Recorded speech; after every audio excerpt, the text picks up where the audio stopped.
Hello. Oh, I forgot to turn on my little PNG tube. There we go. Hello. What's up? What's up, chat? I am tired and jet lagged, but this is probably going to be the last stream for the month. I haven't really gotten too many deck reviews because there were spoilers, and I was traveling, blah blah blah, etc. etc. So I wanted to get through as many as I could today. Got about like an hour / 90 minutes to stream. So yeah. Where did I leave off? Did I do any from this month? I feel like I haven't.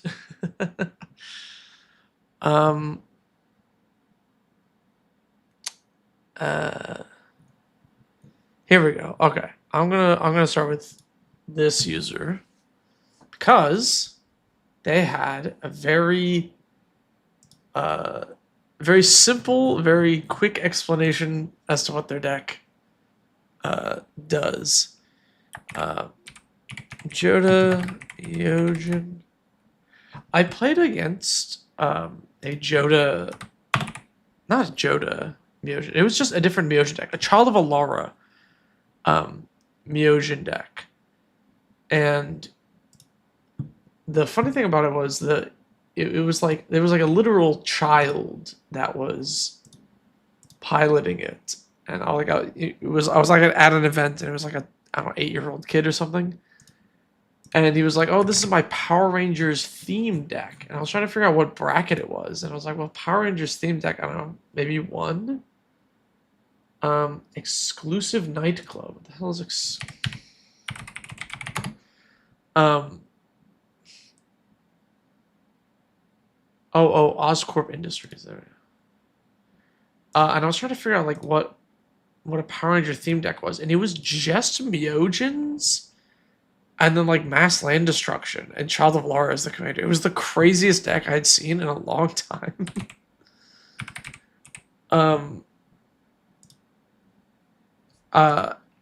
But I don't know. It was his Power Rangers deck. Myojins aren't really usable as commanders. They were so cool. I can't believe they didn't make them like work in Commander. Anyway. Okay, so this user, I love this. Very simple, very simple. Can you let me set this as the commander, please? Oh, did I not make this a commander deck? Is that the problem?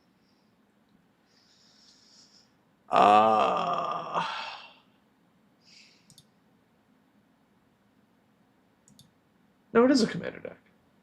Am I stupid? Oh, there it is. I'm just dumb. I'm out of practice. Anyway,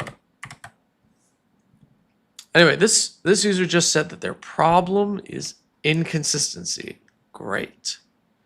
So obviously, I think the issue here, right, is I think you're trying to be too cute with it. The Conflux, funny. You tutor up 5 Myojins, very cute. In practice, this is like a trillion mana to like do anything. Agent Frank, I get it. He's good proliferate. Again, he's like a billion mana. I think finding the pieces individually, because I get it, you want to proliferate to reuse the Myojin's effects. Very cool. But I think we need to cut some of the like Win-Mori type cards. And add just some like cheaper card draw, you know? So I'm thinking Frank is kind of too high mana cost.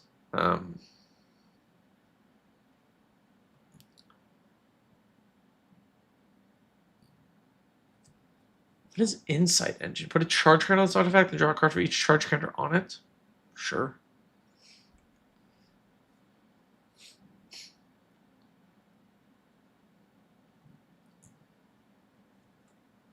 Dom's Vito D Spark, Landline Guild Pack.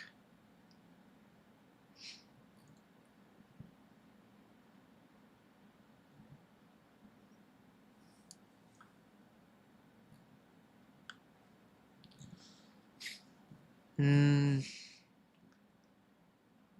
think we just need more experimental augury type effects.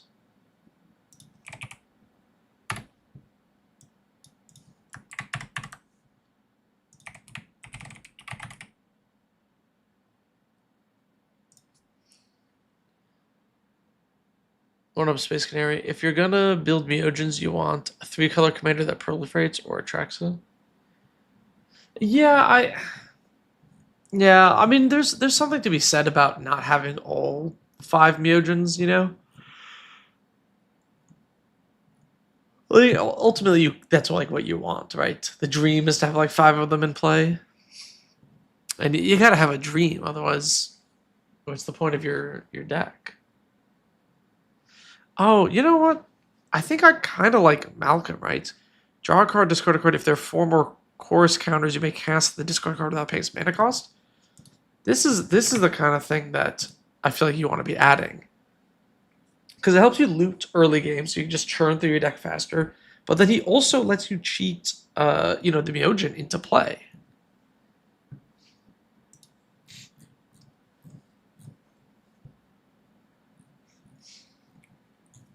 Are you playing Tezzeret's Gambit? I sure hope so.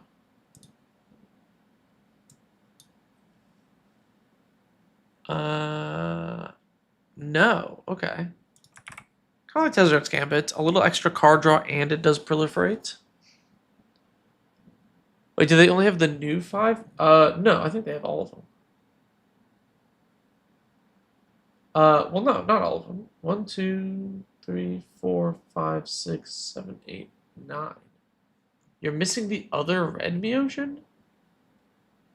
Oh, the land destruction one. Oh. He's skipping the mass land destruction one. Yeah. Yeah, when I said all 5, I meant like, one of each color or something, Is it like a rigging thing? I don't know if it counts as a rigging. I'm using an app called VidoTube Mini, and then you just like have different things. I can make myself blink or whatever. It doesn't really make sense for my character, but yeah, it's just a little. I just have 2 PNGs. I just switch between. It's pretty cool. It's a free program. Patrolling Peacemaker, in this deck or like in general.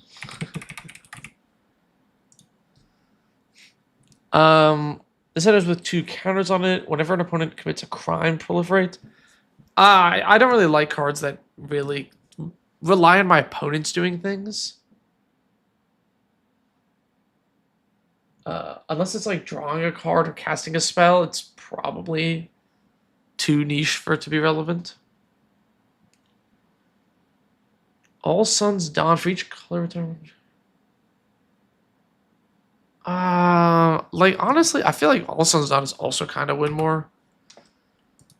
Like I feel like it's just worse than like Shigeki. Or just regrowth, like screw it, just like regular regrowth, just like lower that curve a little bit. I think with like Joda, you get a little caught up in the I can pay cast everything for 5 mana, everything's a 5-drop. But then your curve gets a little too crazy, and without your commander, it just falls apart so heavily.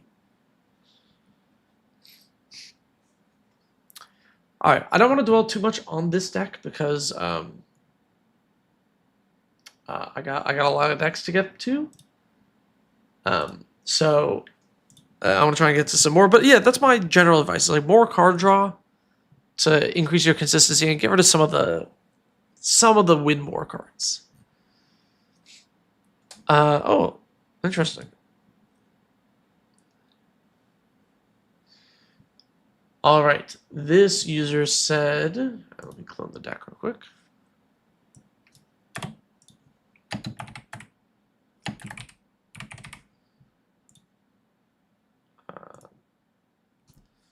All right, they said that this deck slowed the game down to the point where their friends all quit. Is the deck too slow, or do your friends have ADHD? Well, let's look at your win cons. See what this deck does. Yo, what up, Sticky? Oh, you took Dress Down out of the Hunted Horde. Yeah, people started to end step Dress Down into Hunted Horde, so you didn't get the tokens. It was way too strong. Oh, I didn't even think about that. That's really clever. That's kind of funny. I'm glad you're still playtesting that crazy Dan deck.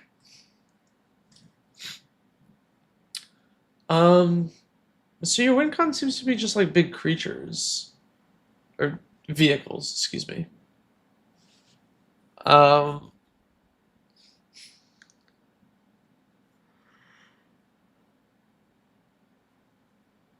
Yeah, here's my thought on this is that on paper, this deck has reasonable ways to win in terms of like, like rolling Hamsphere does damage. Weaver Titan does damage. But like outside of that, these are just kind of like it's a 6/5 that bolts people. It doesn't like scale. You know what I'm saying? Like turn after turn doesn't increase the damage, doesn't get that much bigger. A lot of threats in Casual Commander tend to snowball and like either draw you more cards to get you more stuff and blah blah blah. Now, if you personally dislike that type of winning, that style of gameplay, I think your deck is gonna end up being slightly slower. I don't think this deck seems that slow. Like this is a 7/7 with flying. I feel like it should be doing some amount of damage. If you are worried that the deck is still just kind of taking too long to get there, there are a few things we can do to speed up the power of the deck. Yeah, I was gonna say, Parhelion 2 is not in this deck. Like what the hell? That is such a classic, and it is a scaling threat as it makes more 4/4s each turn. Another thing that's like kind of funny in this deck, and it doesn't like it initially seems like it might not work, but like we can just add equipment. So, you could play something like a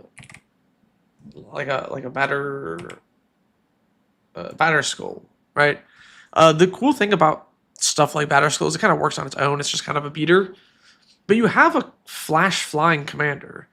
You have things that make thopters like Psy and things that make other 5/5 flyings and stuff like that.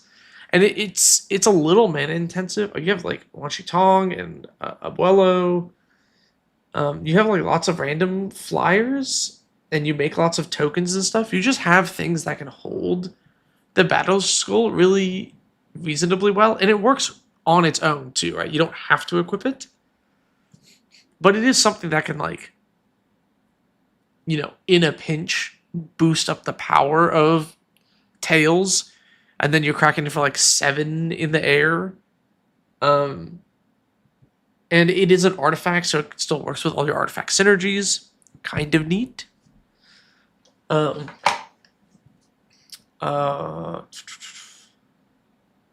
else? I feel like I was going to say like a third thing, but I have forgotten. I'm still very tired and jet lagged, chat. Pridewin? What? How do I say this?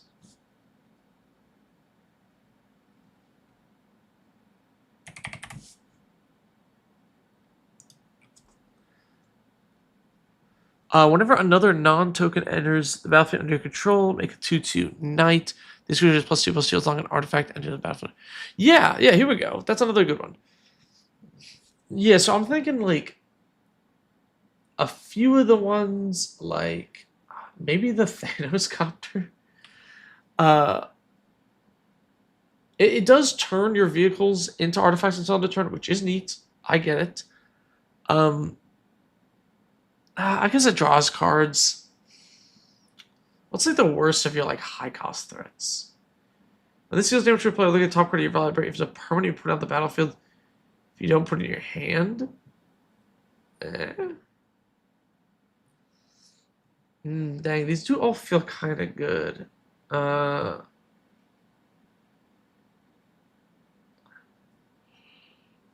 Whenever attacks create 3/1/1 hamsters, right, and then deals X damage to any target. That's pretty decent. Maybe the Valor's flagship. It kind of doesn't do anything else.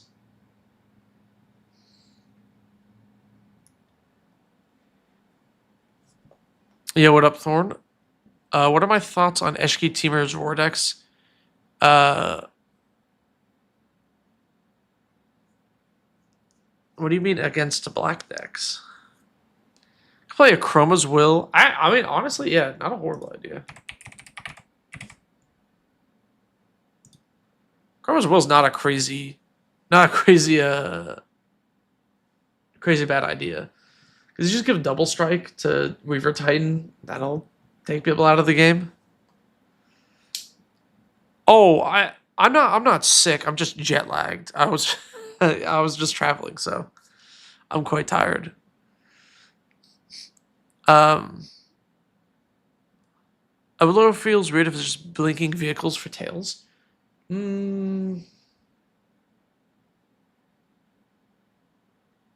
Yeah, true. I mean, it is protection, right? Because it blinks until end step.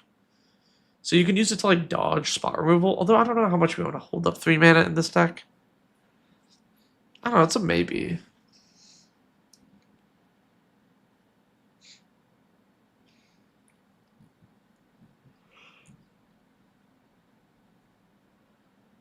One side of the battlefield, create 2 Astartes. When it attacks, gain flying on the turn.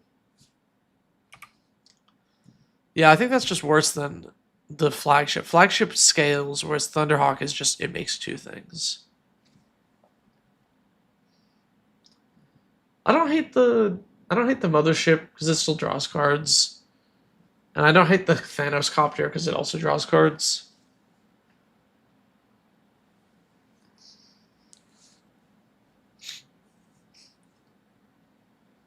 That one's pretty good. And Duskborn was weird. It had like this whole alien sub theme that was like really funny. Like, what do aliens even mean in context here? Because it's like, I mean, a lot of the characters are from other planes, so they're like basically aliens. Cybership could be decent. Cybership. Deals combat damage to a player. Put 2 cards from the player's library onto the battlefield face down and you control. Yeah, that one's okay. I think it's worse than this flagship, but I do like that it's an 8/8.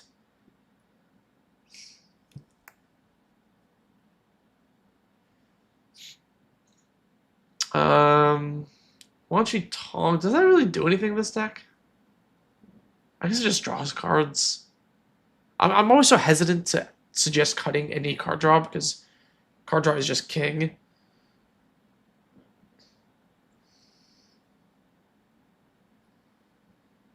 Cargo ship.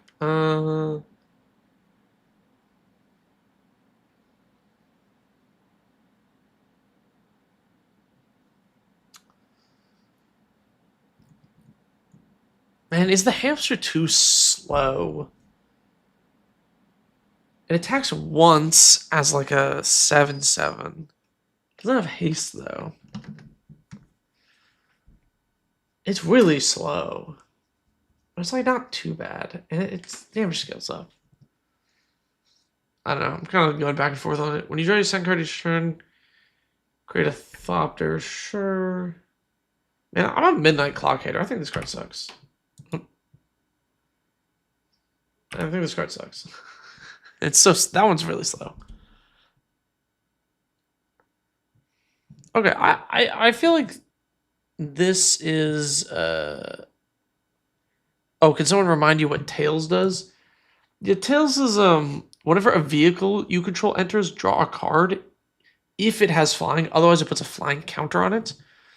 So it turns the Reaver Titan into a flying 10/10, which is kind of cool. And then when you cast your cargo ship with flying, you get to draw a card.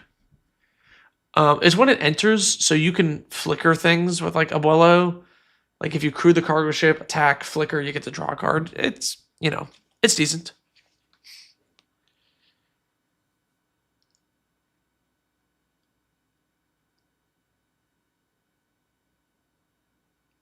Oh, that's cool, Meth. Yeah. I mean, I love Turkish food too. I got to try a lot of things that I hadn't tried in a while. Regarding Eşki, mainly sacrifice edict effects, not being able to maintain creatures on board.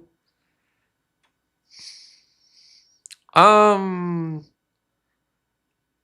mean, without like knowing the deck or what's going on exactly, there's like two answers. One is just sandbagging. If you think that someone will play the edict effect to stop other people's creatures, regardless of whether or not yours is on board, just wait, have them play the edict effect, then play your creature. Or if it's edict effects specifically, don't run your commander out. Eşki is entirely overpowered and does everything. So if it's in play, you should just win the game. So just play everything else first, force them to use removal, then play your commander, then win the game. That's kind of my thoughts. Also, you're in blue. You can just play counter spells, right? Like just put negate in your deck and just counter the edict effect. This is kind of a classic thing, right? Eşki Teamer's Roar. This one, yes, yeah. This Eşki, yeah. You have blue. You have blue. Just play counterspell, and like all of your problems will be gone. It's like it's as easy as that. It's not like this isn't a brilliant analysis of your deck, but if you're like, this one card's beating me all the time, you're in blue. Just play a card that counters it. All right, those are my thoughts on the Tails deck. I'm gonna move on to another list.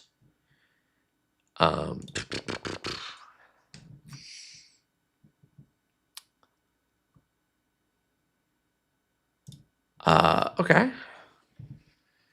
This user said they need a bit more speed. They really want to get this up to bracket 3.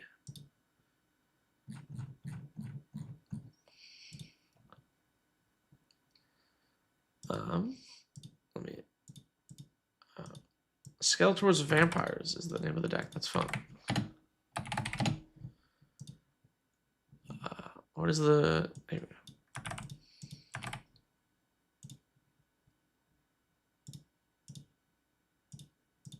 Export for MTGO. Okay. Now this commander is quite interesting, actually. I like Zoo. Is it Zoo or is it Xu? I don't know how I'm supposed to pronounce it.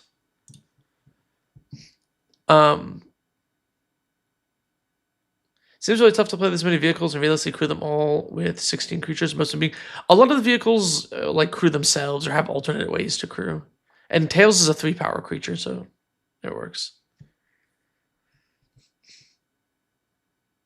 Yeah, Tails is 3 power, so it crews them by themselves.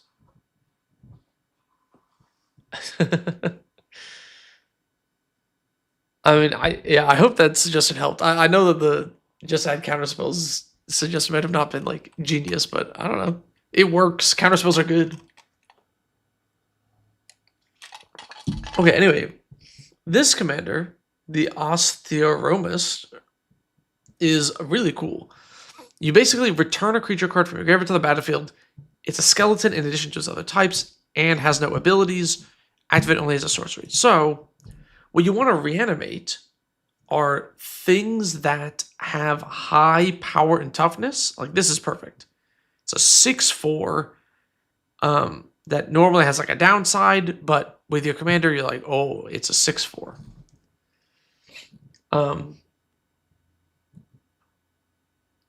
Yeah, stuff like that. Things that just have like above rate stats. That said,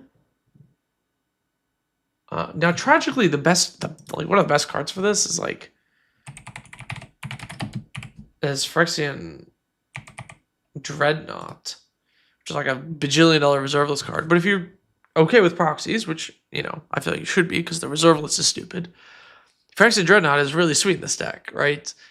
You get it in the graveyard in some capacity. You can even just cast it for 1 mana and it'll sacrifice itself. Then your commander activate, get a 12/12. Kinda hype. So if you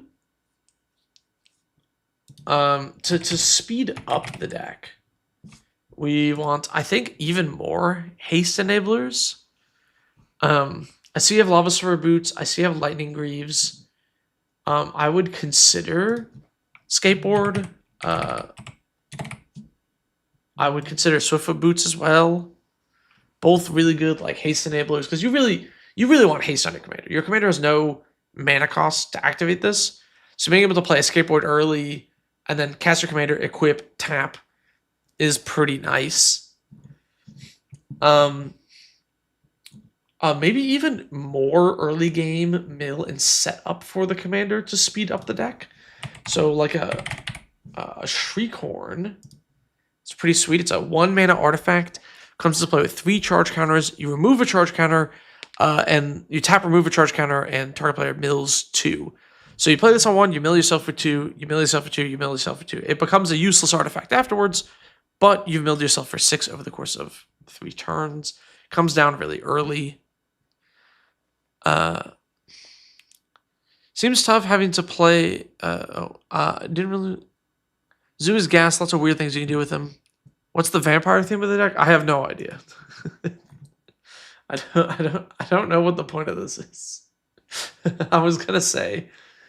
I was doing that. You got ahead of me there. My whole spiel here was that, you know, we gotta get stuff in the graveyard faster and like, you know, accelerate with haste and activate the commander earlier. But then there's just like a whole like vampire deck shoehorned in here for like some reason. And then there's like Phyrexian Scroungers. I don't know what the point of this is. It's really funny. Now this user did not elaborate. They just said they need a bit more speed to move it up to bracket 3. Part of what I think usually makes a deck a bracket 3 is that it's like rather focused on its theme. You know, if it's like a Reanimator deck, it kind of just does Reanimator. Not that you can't have sub themes or whatever, but usually having like clunky sub themes is kind of like a pre-con thing. It's a real bracket 2 sort of thing. I'm not saying that you shouldn't attempt any sub theme here, but I think if you want this to be like more powerful and like bracket 3 specifically, we're going to be axing basically this whole vampire thing. It's just like Vampire Nighthawk does nothing for this list. It's a 3-drop, which you already have your powerful 3-mana commander you want to play anyway. It's not good with the commander because it loses the keywords, which is the only thing that makes Vampire Nighthawk good, is the keywords, not its stats. It's just like completely like antithetical to what this deck wants to do, you know? Your sub-theme is not it's not like you know when you make like an artifact deck and you're like, I got a little treasure sub-theme in here. That works because the treasures are artifacts. So it works with all the artifact synergies. The vampire sub, your commander turns things into skeletons. It does. If it said it's a vampire in addition to its other types, then I'd be like, okay, maybe I could see it. But like this is just like, it just has nothing to do with the rest of the deck.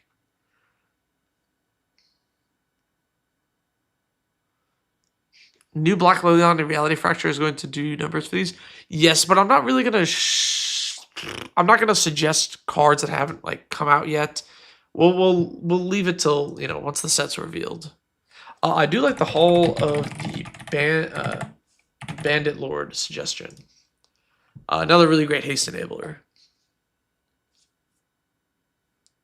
Ripples of Undeath feel good. Yes. Oh yeah. Ripples of Undeath, another banger card for this deck. I like Moonlight Bargain. This card's pretty cool. It's an instant for 5 mana. Look at the top 5 cards of your library. For each card, you may put it into your hand. Oh, they all go to the graveyard unless you pay 2 life for each one, basically. So it can be 5 mana, draw 5, lose 10 life. Or you look at the top 5, put all your big creatures in the bin, and then pay 4 life and draw 2 cards. It's pretty cool. Egon.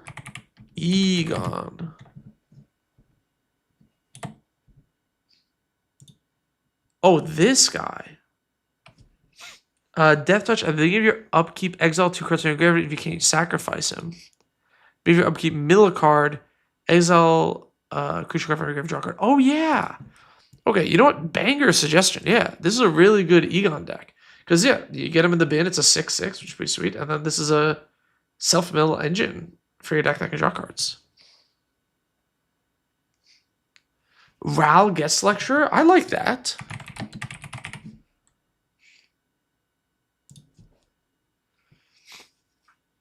This one's pretty sweet. You just +1, surveil 2. You can make players discard, and then you get to return creatures to the battlefield, which is pretty cool. There's some other random vampires in here we can get rid of.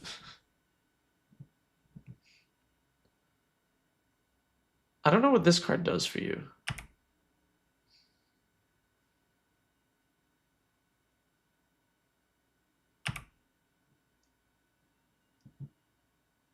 Is this also a random vampire? Yeah, it is. Okay. I think we're pretty good here. Twilight Diviner.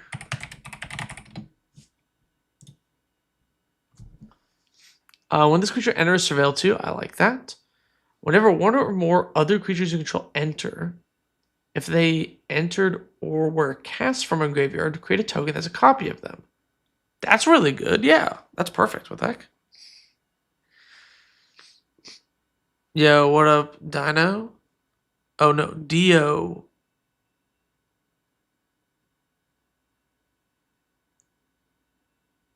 Dios.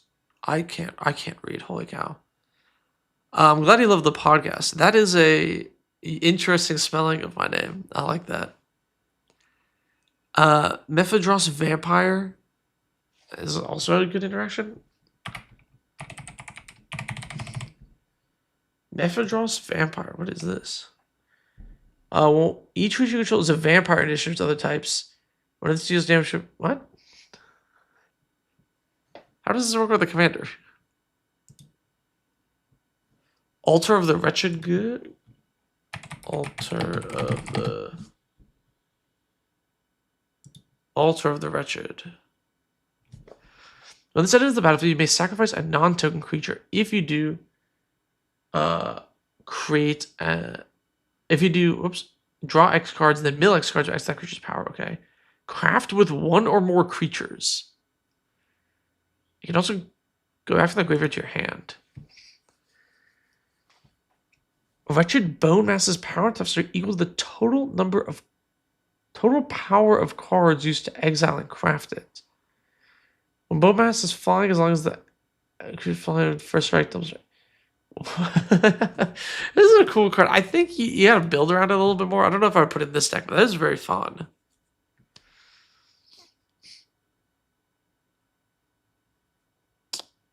Ori, just DM me on Discord and DM me your Patreon username.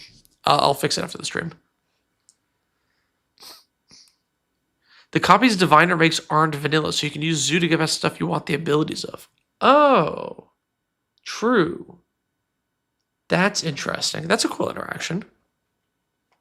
It's Spanish. Mephidros Vampire just won't get its own effect due to the commander, but it will give it to other creatures. Yeah, but it's like not a good reanimation target in this deck.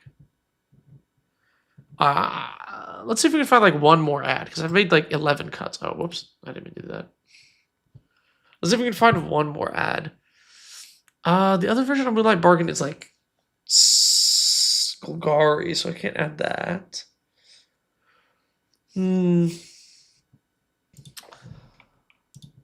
What's another card that mills and draws cards in these colors? Mill, draw, card.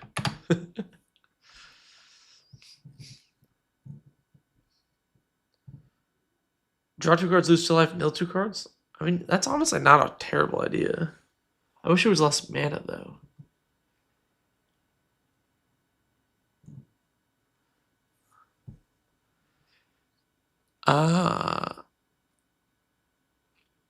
Flare of Malice?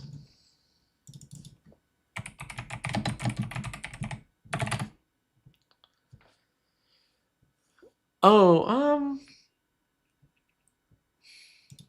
I guess he doesn't make tokens, right? Yeah. I mean, it's not bad. Cemetery Tampering? Stargaze? Stargaze is a maybe.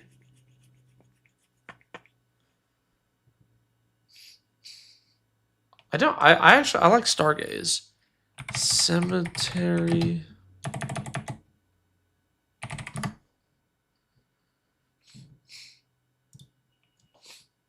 Maybe I'll give you a mill 3 cards, then if there are 20 or more cards in your yard. Okay, Cemetery Tampering is not bad. I kind of like Stargaze more. I sort of like the curve of you can cast your commander on 3, then Stargaze for 2, and then you get to look at the top 4 cards, which probably lets you hit. I kind of like that curve. Although Cemetery Tampering is also good. I'm going to leave the changes here. I think this is 11 card swap. Obviously, this is like me suggesting you cut an entire sub-theme. I'm not saying you can't make a Zoo Ifrit Vampire Wombo combo deck for bracket 3. I just feel like it doesn't really make too much sense. It's going to be very difficult to do that. So I would suggest focusing in on just the main game plan. That's my advice. All right. Let's look at another deck.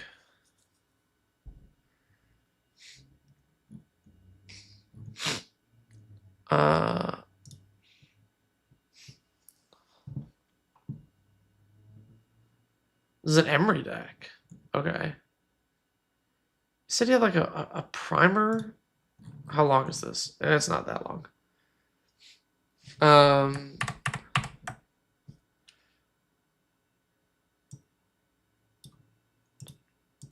Alright, so it's built to be bracket 4, low bracket 5. I actually think that low bracket 5 doesn't make any sense. Like, it makes sense for other brackets, but a bracket 5 I think is more binary. I don't think you can be a low bracket 5. Alright,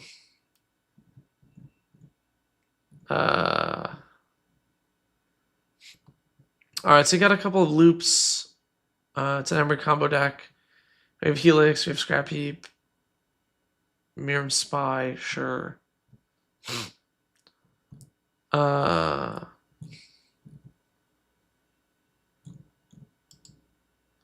Okay, let's take a look at this.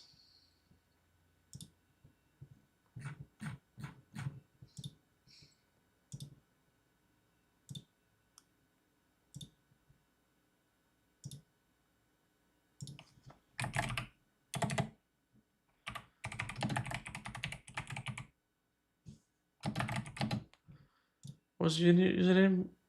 Bishara?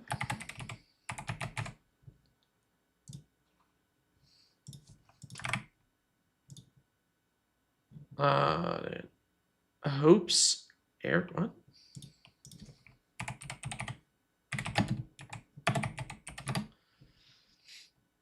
Cyclonic Rift. Okay.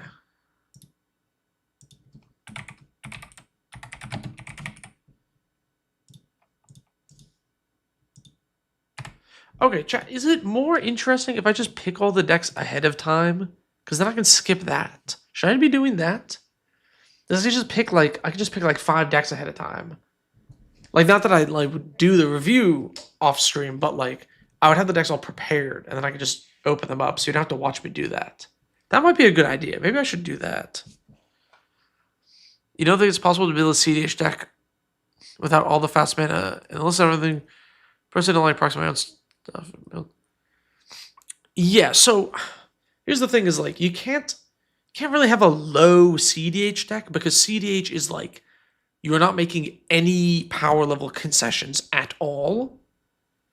So if you're like, I don't feel like putting Mana Vault in my deck, then it's not CDH. Even if it's that one card difference, you're not like it's just no longer CDH, right? CDH is like maximal effort trying to win regardless of anything else. You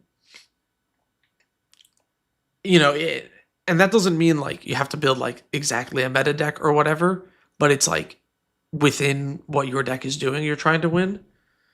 And it has to have like a reason to exist within the metagame as well, right? So the reason Emery isn't a CDH deck, right? Like if we go to EDH top 16 or whatever, we're not gonna see any Emery-less. Yeah, 0.1% of them. There's like, you know, well, there's a third place finish here. That's like 2-1-2. And like a 7th and 8th. These are like not bad, but beyond these 3 top cuts, like everything is a pretty low placement. And it's because, you know, in terms of mono blue, is there any real reason to play Emery over Urza? The answer is no. There's nothing that Emery can do that Urza can't do, you know? Urza is faster, Urza is more resilient, Urza is more powerful. And Urza is also already like not a huge meta player, because is there any reason to play Urza over Arkham Dagson?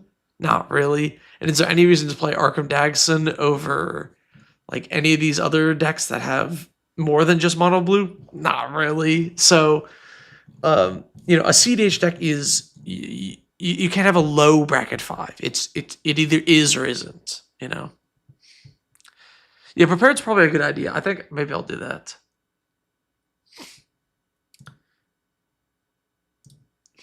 Oh, did you say this is still missing a card? You have 99 cards here. What am I missing? Oh, don't do this to me. How many cards does this thing have? This also has 99 cards. Okay. First fix for the deck doctor. You need a legal commander deck. You have 99 cards somehow. I'm going to add an island. And we're going to play with the rest of the stuff here. Anyway, all that rant about CDH is to say that this is a bracket 4 deck. This is not a bracket 5 deck. Just gonna make that distinction clear. That's not like a bad thing, by the way. There's nothing wrong with playing bracket 4. It just is a bracket 4 deck. Right, we're missing like the Force of Wills and the Pact of Negations. The Fierce Guardianship is not in here either. Those types of things that let you like push for a win is missing. And I would argue, I mean, I'll just put it here as like a note, but like the reason that blue is so broken in CEDH specifically is because these cards are not only like Force of Will not only stops your opponent from winning on turn 1, it means when you go for a win, you can win the game.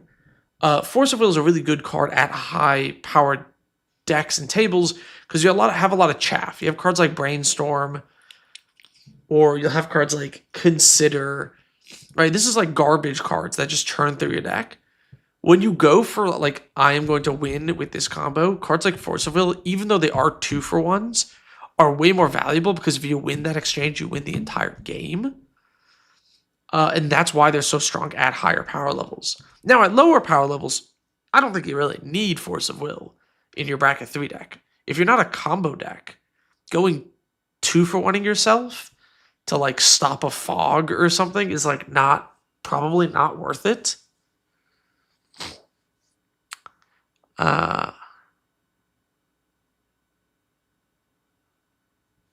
So, but in a deck like this, you kind of want it.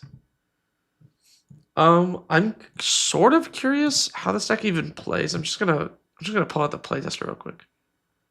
All right. Well, with a Soul Ring opening, presumably this deck can win fast. Let's just do this, right? You draw, boom. We Soul Ring. We Greaves. Play a land. Emery costs 1 blue. We can equip. I mill 4, right? 1, 2, 3, 4. I cast my Cloud Key, naming artifacts, I assume.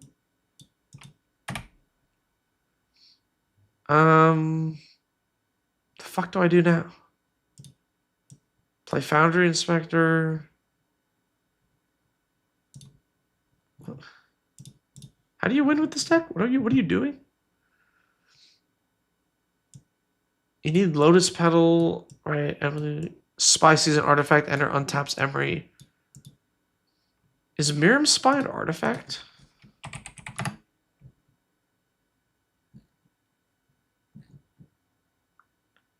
No, it's not. Okay, well, I can't find Miriam Spy. Of Attraction Helix or Brandishing Knack or any spare creature. Right. You can get like infinite taps that way. Scrap Heap. Corkland, Ironworm, Extra Alter, Mirror Retriever, right. And then you do Ironworks combo. I don't know what I do here. I guess I cast this. I would probably float a colorless Frantic Search.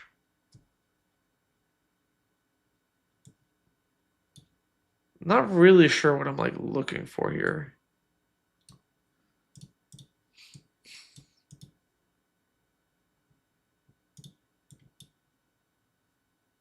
As pass. Interesting. Let's go back to the deck. I think I found the problem here. Hello, what are we building? I'm just doing a deck review for this Emery list.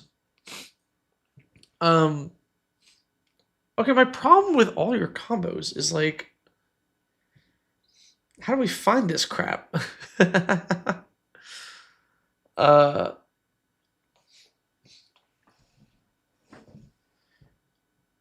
So one of our important pieces here is this Miriam Spy. Here's an issue. This is a this is a creature. Our other loops involve like Brandishing Knack or Retraction Helix.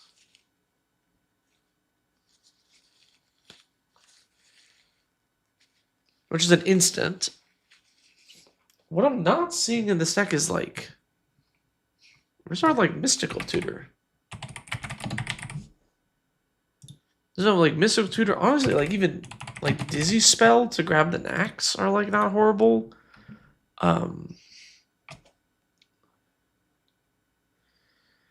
There's also some cool stuff you can do with long-term plans is pretty cool. Oh, is that already in the list? Did I miss that?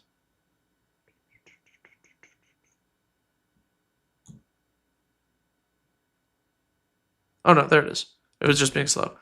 Long-term plans is really sweet. You search your library for any card, shuffle it, put it on the top third from the top. Very neat with Emery because if you long-term plans for an artifact you want, and we can like put it in the graveyard for you at that point, which is kind of cool. But long-term plans just works really well in general because it's an instant, so you do it on an end step. So the card you want is third from the top, and then it becomes second from the top when you draw your card, and then you only really need like one reasonable cantrip to like get to it. And it can search up creatures, so you can actually get your Miram Spy off of this. And it's an instant, so you can Mystical Tutor for your long-term plans for your Miram Spy. So let's see, Turtle Chain over. Yeah, they have Drift of Phantasms. Yeah. It gets you exactly the spy. It's like kind of, it's like almost bad because it doesn't get as many other things. Whereas Dizzy Spell gets you the Retraction Helix, but it also gets you top for any of those loops. I guess it gets you Astronaut's Altar for the Drift. It's like, okay. I just think we need more tutors. Like I feel like I wasn't even like I had a Soul Ring opening there, and I feel like I wasn't even close to finding anything relevant. Or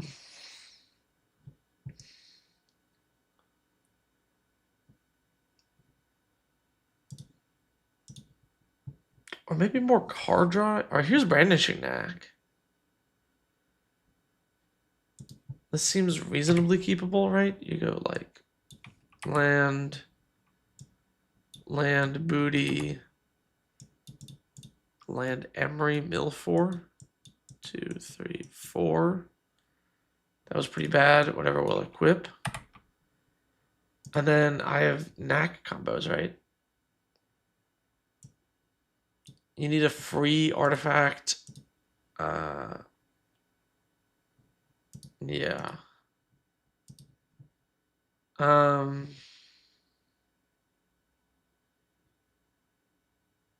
Maybe I transmute here? I don't know. Dude, this might be bracket 3.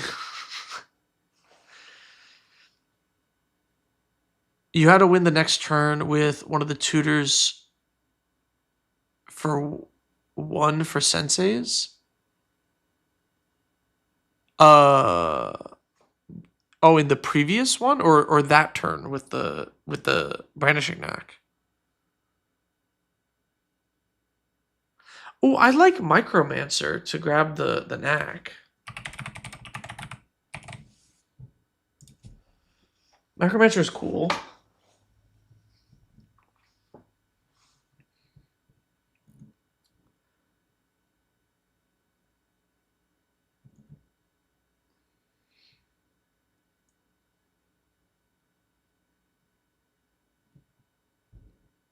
I feel like this deck is like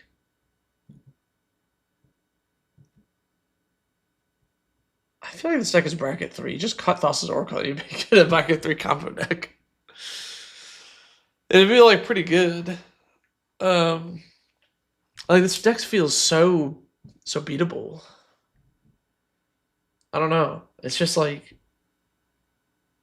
you hit with your combos all require so many your combos require so many pieces. And it's so slow to assemble. And it's just like in bracket 4 we're allowed to do like just all the other random bad 2-card combos that are just so easy to put together. I don't know. The previous playtest with reduce it. There's got to be a way to win with your deck in your hand.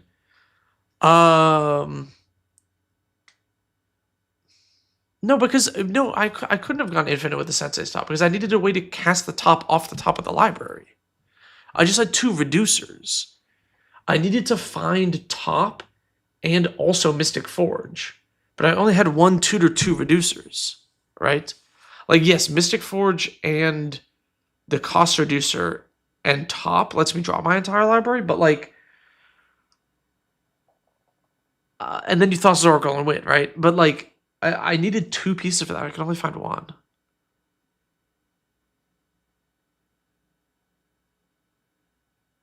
I don't know.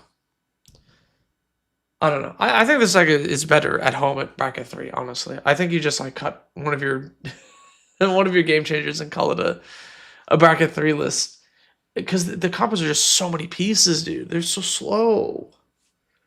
I don't know. I'll say that's my final advice for this list. You can also just cut a bunch of your bad counter spells for like good ones and try and make it out. Oh, hang on. There's someone at my door. What the? One moment.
Hello, I'm back. Sorry about that, chat.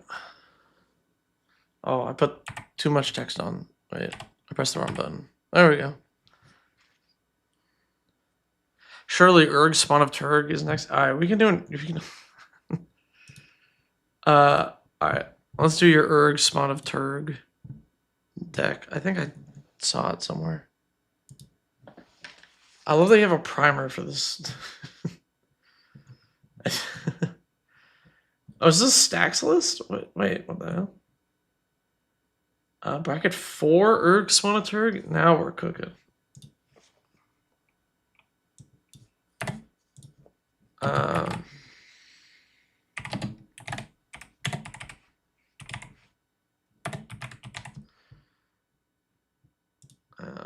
it here. Oh, nope. I didn't want that folder. God fucking damn it. Architect, why'd you have to change how you did that? Oh, it's so annoying.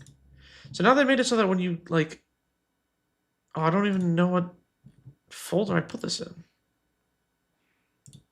Other decks? Yeah, here we go. Let me move it. Oh my god, stupid fucking architect. Gosh dang. Oh, that's why I don't use you anymore. Alright. We'll do an Urg Spawn of Turg deck. I guess I should give some, like, maybe final thoughts on that, on this list. There's a lot of times I'll see people make like a bracket 4 deck, and it feels like a bracket 3 deck with like a couple extra game changers, or in this case, one extra game changer. That is what I'm like getting from vibe-wise here. I think this deck is way too slow for bracket 4. Like if we were playing against my bracket 4 deck, and you're like, oh, I'll do this and that, and here's that, and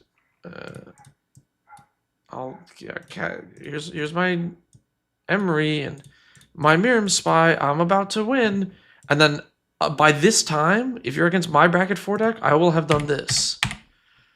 And then now what? What do you do now? You know, you have to like start back from here. Your Miram spy is too slow. You don't have the resources to like finish the combo here. Oh shit! Actually, hold up, wait. This lets you draw your whole library. Hold on, maybe he's cooking. But other than having a perfect hand there, like I don't know. I think you just fold to like a stacks deck or like a faster combo deck. I think you should just make this bracket 3. I think it'll be more at home. All right. The hell is this deck? Oh yeah, I guess I should have read your primer.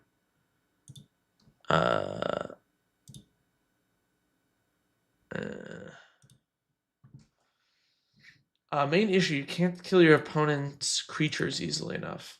That seems easy to fix in these colors. You're playing Golgari, land destruction.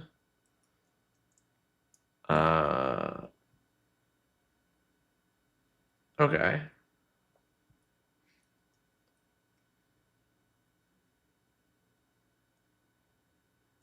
Okay. So immediately, I don't think you destroy lands enough. It's my like first thought. It's like we're not staxing hard enough here. Like I think we really need to be pressuring lands a little faster. I'm gonna get rid of all this junk over here.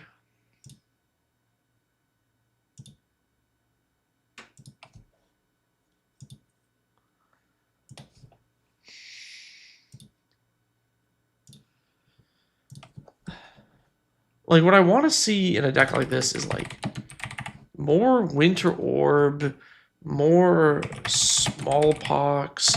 Like you need to get your stacks things. Oh, you have Smallpox. We need to get the stack stuff down like earlier and faster, and I want like more Birds of Paradise.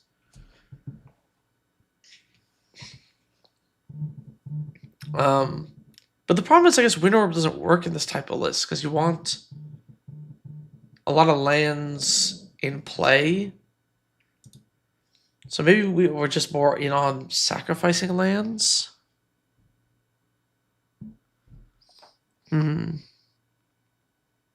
Your friend runs indestructible artifact lands? I mean, there's only so many of those.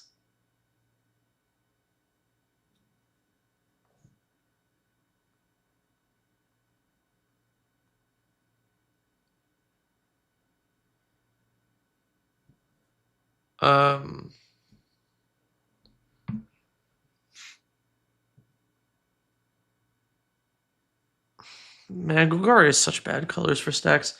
Maybe we need to hit the hands a little bit harder. Like a Mind Razor? Mind Scraper? What the hell is that thing called?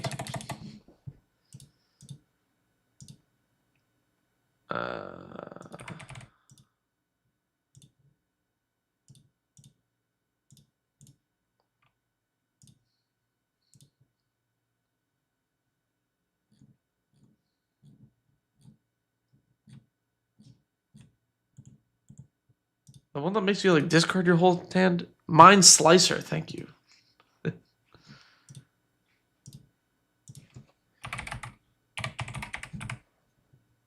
Mind Slicer, there we go.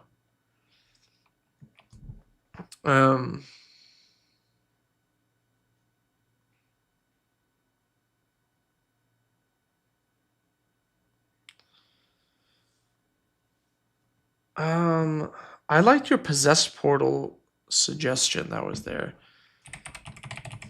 But it's also still like so... This is the problem with bracket 4 is like cards like Possessed Portal really, you know, are like 8 mana or like Smokestacks even is like so like Smokestacks I have played in like bracket 3. It is not really MLD. This is like a fine bracket 3 card because they're so slow. And they just cannot keep up in bracket 4, in my opinion. But there aren't like better cheap cards to like slow down your opponents.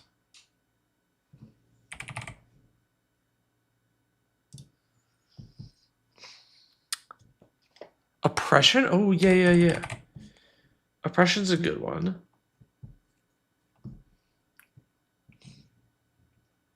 Yeah, I like that, especially because you have 46 lands. You'll have extra lands to discard to beef up your erg.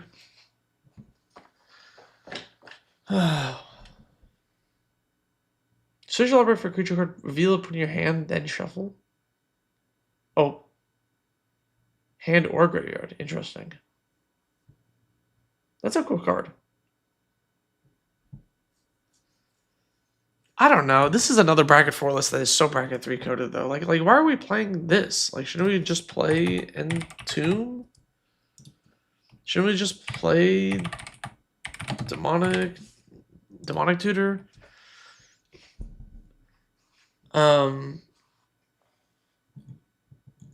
Like outside of exactly Pox and Deathcloud, like this isn't a, I guess Pox Plague as well. It doesn't feel very like bracket 4 at all. Are you like sold on it being bracket 4?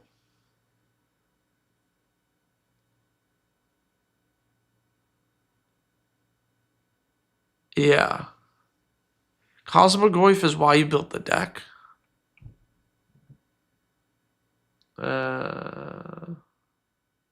This thing? Power is equal to the number of cards you own in exile, and its toughness is equal to that number +1. I mean, this card is cool. It can't.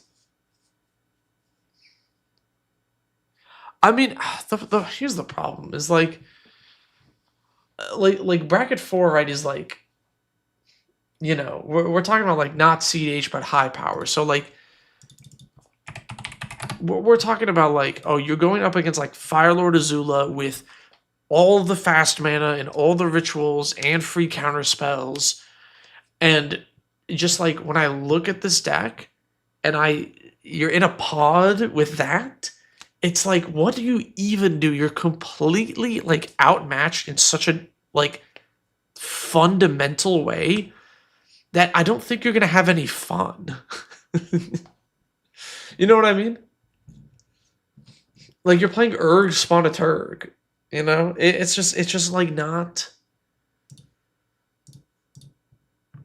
Like, is that really just like comparable to, you know, like a perfectly maxed out Hearthful list or Hashaton? I don't know.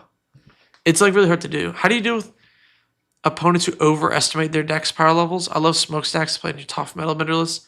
Leads to a lot of salt, even if it's not strong. Dude, if people are salty about Smokestacks, I don't know what to tell you. This card is so slow. It's literally 4 mana, and then you have to wait a whole turn cycle, and then the first thing it does is makes you sacrifice, well, nothing, right? Because you get to stack the triggers however you want, so you sacrifice 0 things and then put a counter, but it's a whole turn cycle before they have to sacrifice one singular permanent. If they are mad about Smokestacks in current year, there's no pleasing this person. They just don't want you to interact with them. They're not like, they shouldn't be playing Magic the Gathering. It's just not like if this card is like, oh, I can't believe you. This is a bracket 2 card. Like, let's be real here. It's so slow. How do you deal with opponents who overestimate their decks? I mean, like the thing is, you just beat them, right? You just beat them. If they're like, my deck is crazy, it's bracket 4, and then if I play my bracket 4 list and like obliterate them, then they should learn the lesson that their deck is bracket 3.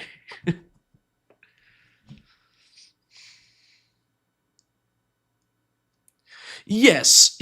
So like game changers don't, like, they do to some degree indicate power level. They have spikes of power level, but they're not that indicative of it. I think that's sort of the problem with game changers in the bracket system is I like the idea. I mean, we're looking at it here, right? Like, I like the idea of Turgid being a game changer. Because if you really want low power commander, like bracket 2, Turgid is not the card you want, right? So I get having a divide there. I think that's fine. But then people lean too heavy on game changers and they go, well, I have 4 of them in my deck, so it has to be bracket 4. When in reality, it's a bracket 3 deck that has 1 extra game changer. So, it's kind of like, that's where people overestimate the power of their decks. Is they think too much about game changers, whereas the average play pattern of the deck is because average play pattern of the deck is not good for determining power level, but it's good for determining what type of game your deck provides. Whereas brackets do that. They don't necessarily lock you in on power level, but the type of game they create, if that makes sense. You got flagged for one running land destruction at bracket 3 when it was Tectonic Edge and Ghost Quarter. Yeah, I mean, people are silly, right? People get told stack's bad and never think about it. I mean, yeah. Turgid's, I mean, I like, you could say Turgid's Lantern is fine for any bracket, which is cool. And like, if you were to play Turgid as your commander in bracket 2 and you're like, hey guys, I'm only playing the Lantern, I think nobody would question that. I think that's fine. Like, if you just said, this is my commander, I'm not using this side, I don't think anyone's mad at that.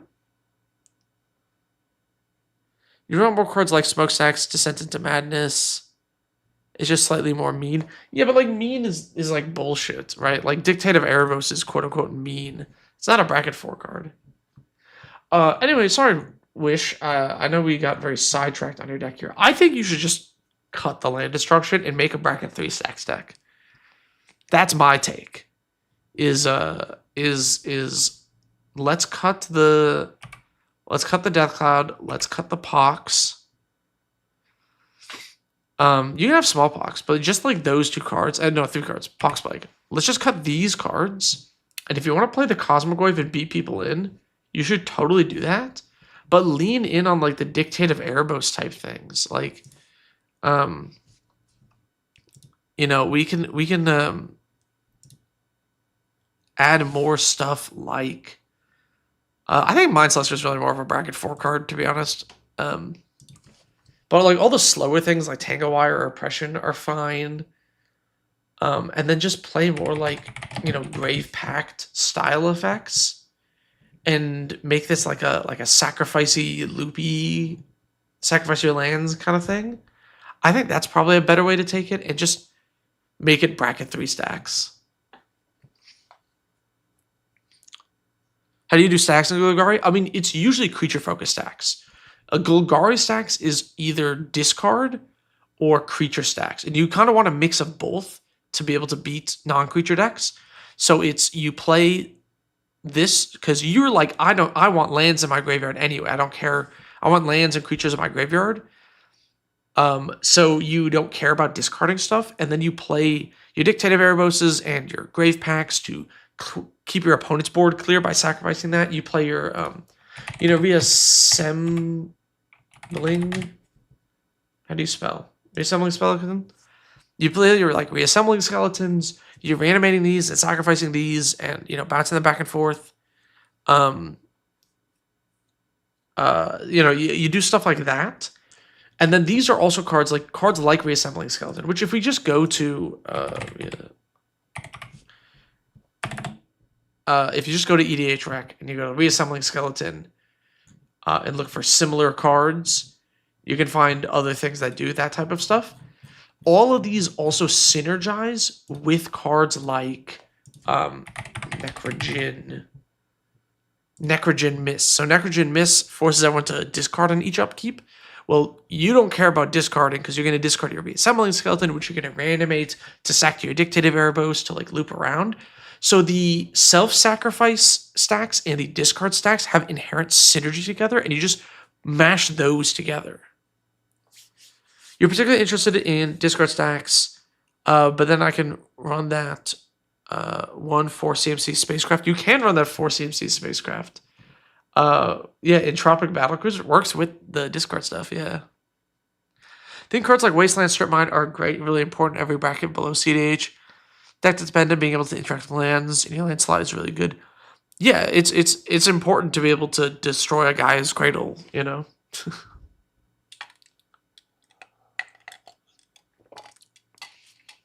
The Dominaria braids, where you can sacrifice a permanent, make everyone choose either sack, lose life. Oh, yeah, that's already in here. Braids of Risen Nightmare. Yeah, but this works really well with like the reassembling skeleton and the grave packs and stuff, like more of those types of effects. I think you just you kind of mash all that together with like lands, self-mill type themes, and I think you have a pretty sweet casual stack that is perfectly fair. Regardless of where it goes, I do think we need another bracket. If nothing else, even number of brackets will create a split between lower and higher. I completely agree with you, Andrew. And I remember when they initially talked about the bracket system, they said stuff like, hey, you know, we want to have an even number. Like originally it was going to be 1 to 4 with no CDH. Because there'll be like CDH is their own thing. 1 to 4, you got to pick a side, 2 or 3. But then they ended up tacking on CDH. I'm a big add one more bracket kind of guy. I know people joke, what if you added, you know, a bunch and made 10 brackets or 100, you know, but like legitimately just one more is like pretty good. Yeah, all right. I think that's it for the deck reviews today. I gotta record the podcast.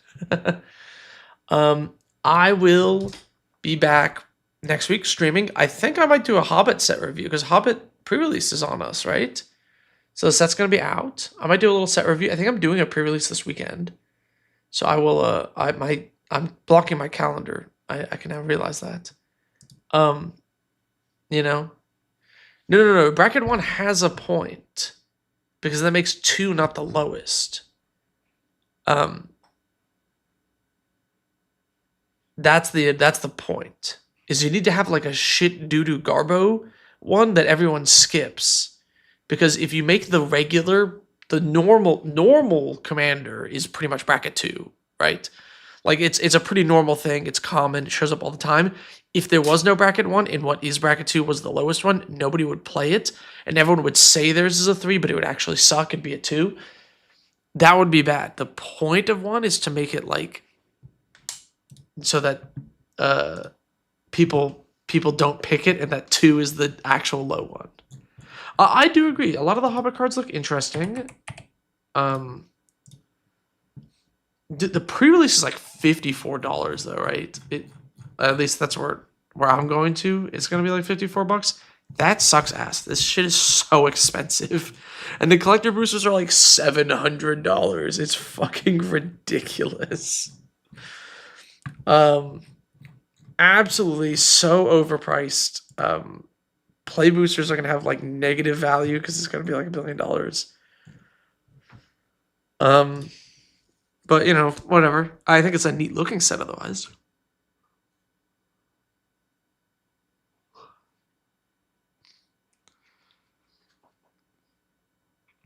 Bracket 1 needs to include the low bracket 2 Battlecruiser drink. I mean, maybe.